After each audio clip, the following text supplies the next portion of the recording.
like death streaks, just basic score streaks now.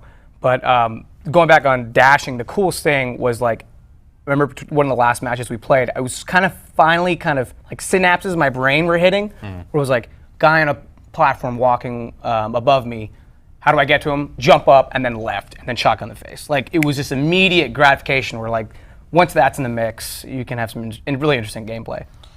Yeah, and it seems like, you know, I think there are some people that are quick to just go like, oh, it looks like Titanfall. It's like, yeah, it does. But like the exosuits are, it's not mobile the same way Titanfall is. And like there's certainly some similarities there, but I think they're carving out their own thing. It's a different kind of mobility, right? With Titanfall, you need to you have the double jump, right? But you have to, in order to make the most of Titanfall, you're running along walls. Yeah, you're doing wall hops and all this like really cool parkour stuff that I really love.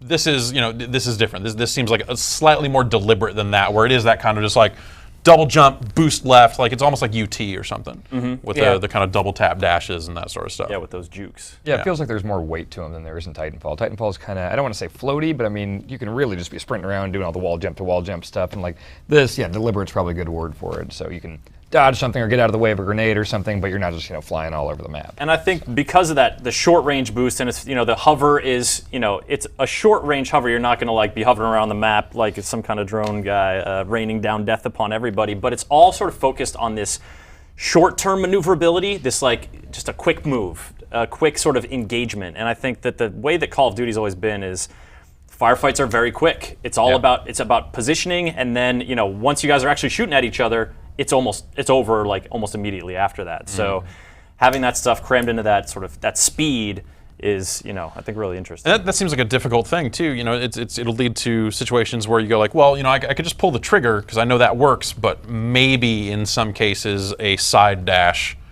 would be a smarter idea, assuming you can then reposition. Like I might actually be able to get out of the way of someone shooting at me, as opposed to just, oh, the first bullet hit me, I'm dead. Yeah, right. Because the next two are going to hit before I can react and move significantly. If you can actually dash, then it sort of stretches out that encounter. Which maybe, yeah.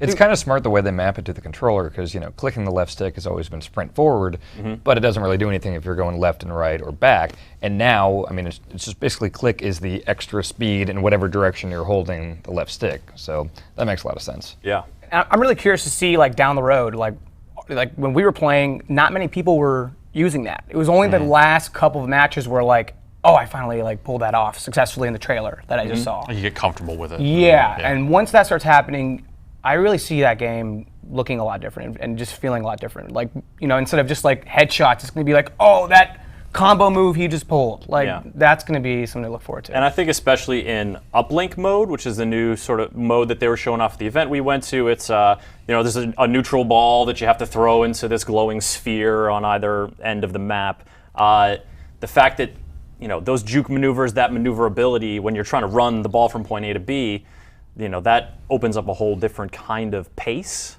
It feels like an American Gladiators event. It kind of does. And like you get extra points if you like dunk it through by boosting through. You do. Yeah, I like that a lot. For me though, the mode conversation just starts and stops with like, did they put headquarters in it or not? Because that's like Ghost didn't have it, and it was just like, why would you not do that? Headquarters is your jam. It was kind of the other mode. It's like there's team deathmatch and there's headquarters, and then you're done. There's other.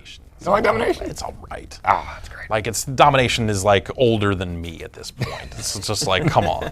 Team deathmatch is the mode. That's the mode that lasts. And then headquarters was kind of the young upstart that was fun. But there's Hardpoint that's coming on back. Okay, Hardpoint's good too. Yeah. We even touched briefly on Uplink how you could, I mean, especially with all this customization of class and everything like that, that we were almost getting the conversation about like a football team, like different actual type of people customized for different things, like running of the ball. He would be decked out with the double XO abilities, just because that's all he's doing. He's running, get the running boost, and then maybe like a health regenerate, and then you got maybe like a QB throwing it downfield. Like that's all they're doing. Like you could basically see a team coming kind of. And I think that's how it differentiates itself from modes like Oddball and other sort of control the ball stuff that we've seen before. It's you can do this pass, and I didn't notice this until we were going back and looking at the footage, but if you have the ball and you're running, and any of your teammates get into